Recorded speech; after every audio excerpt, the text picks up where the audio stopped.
Welcome back to another edition of Theros Sealed Phantom Sealed Business.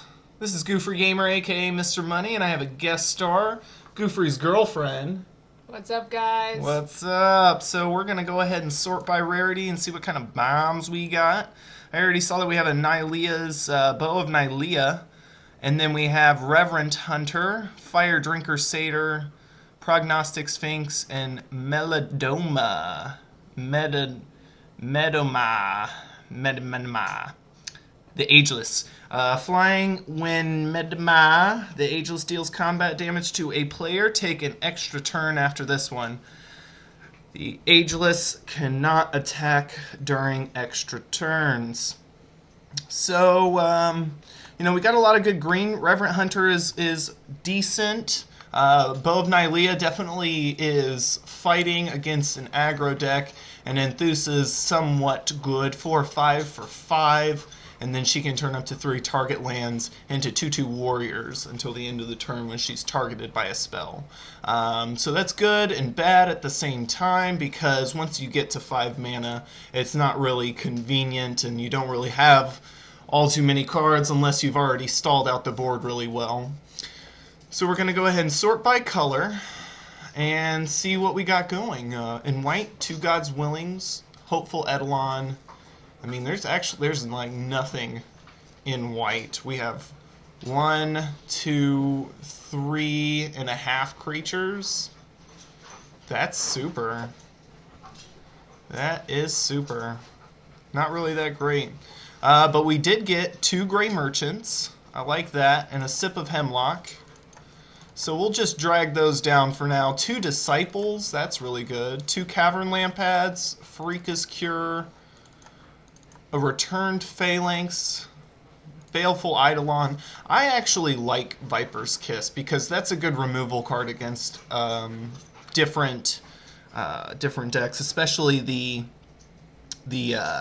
aggro decks that we may or may not be going up against. It doesn't look like we have a lot of red. There's really just no creatures in there. And then with blue, got an Omen Speaker, Crackling Triton, 2 Coastline Chimeras, Prescient Chimera, or Scrymera, they would call it. Because, you get to scry one whenever you cast an instant or a sorcery, so it's Scrymera. Prognostic Sphinx is really, really, really good. Sealock Monster is pretty good. Benthic Giant is good if you're going up against a lot of removal, and if you have a lot of bestow creatures, then they just can't deal with it. Horizon Scholar is good in my opinion. A 4/4 flyer, although it is for 6. If it was for 5, it would be even better. But then let's see what we got in green. We have Sedge Scorpion. We have Leaf Crown Dryad. Nylea's Presence is good for splashing. Voyaging Satyr. Agent of Horizons will come back to. Fade into Antiquity is good, even though it is sorcery speed. I can definitely expect to see some enchantments. Feral Invocation will pass for now. Nessian Courser. Reverend Hunter, even though it's a 1/1 for 3, it does come out as a 2/2 automatically. And Satyr Piper we're going to pass. Time to Feed is good. Bow of Nylea. 2 Staunch-Hearted Warriors. I could see running one of those. And I like the Ferrous-Band Centaur, the Nessian Asp. And then if we were going to be playing Enthusa, that'd be good. So what other cards do we have? Just 2 Destructive Revelries. Shipwreck Singer, which can be good in some decks. And I can see us maybe splashing for blue, but not for a 1-drop, not for a 2-drop. So then we'll go back over here, Agent of Horizon. And then Feral Invocation. And Staunch-Hearted Warrior? Maybe?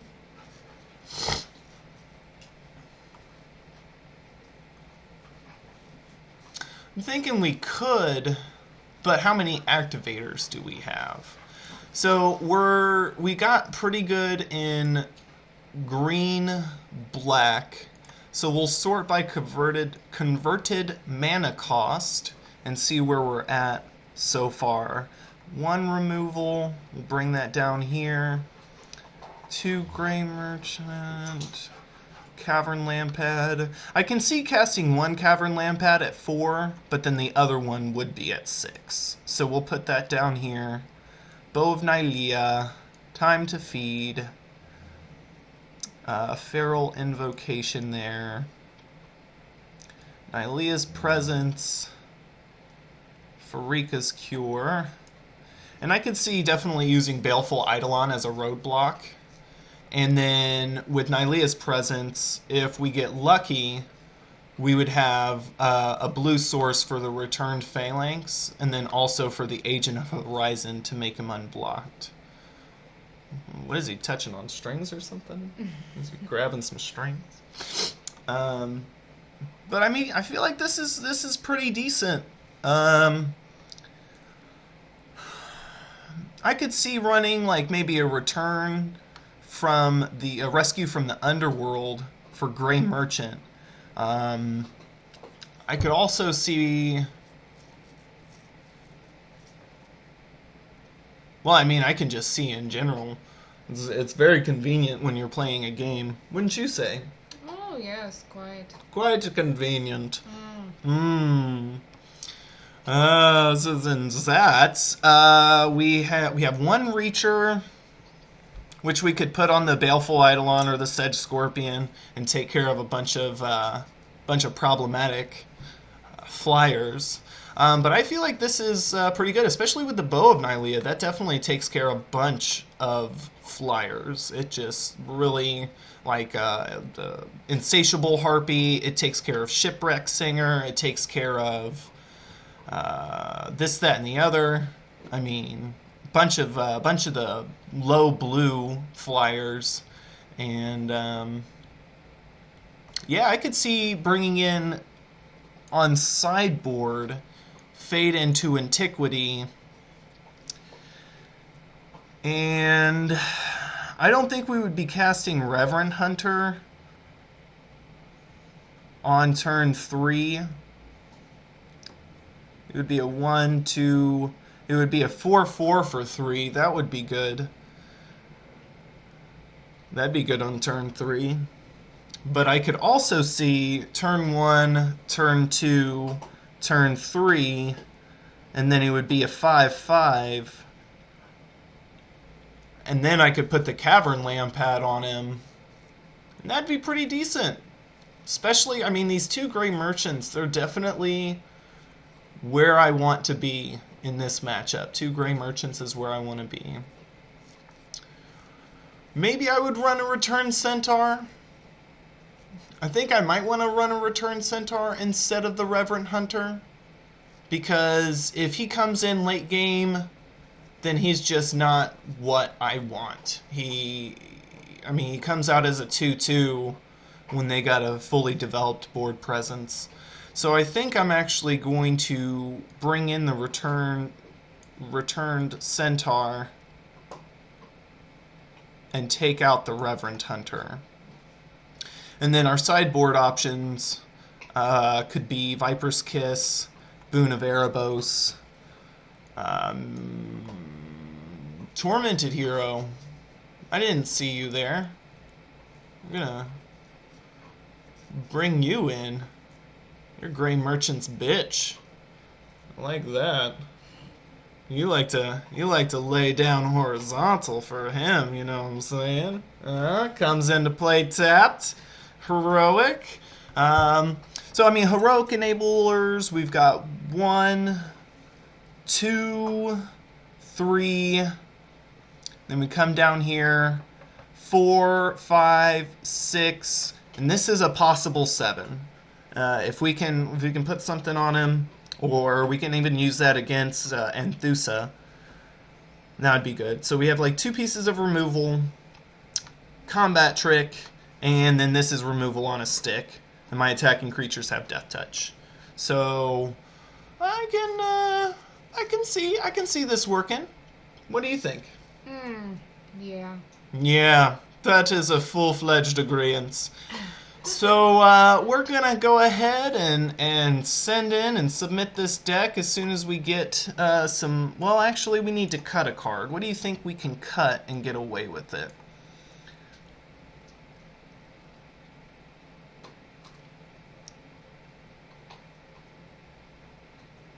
I think we might be able to cut. Well, now that we brought in the Tormented Hero, I think we could definitely cut the Return Centaur.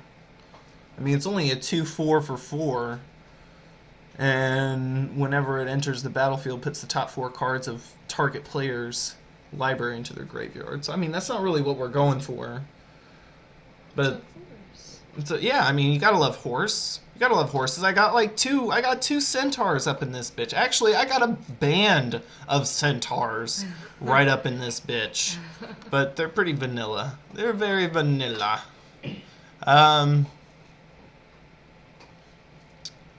I really don't want to get rid of the black, though, because of the Gray Merchant. The more black I have on the field, the better he gets immediately. So I'm thinking that if I was going to cut something,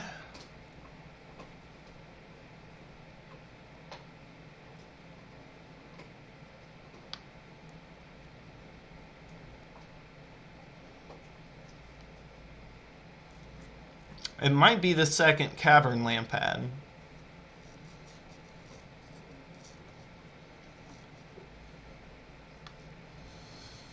Intimidate is pretty strong, especially in this format. It's practically unblockable. But I don't think I would need a second one. Unless I just needed another heroic activator, but I still have time to feed Feral Invocation and all my other bestow creatures. So I think I am going to cut the Cavern Lampad.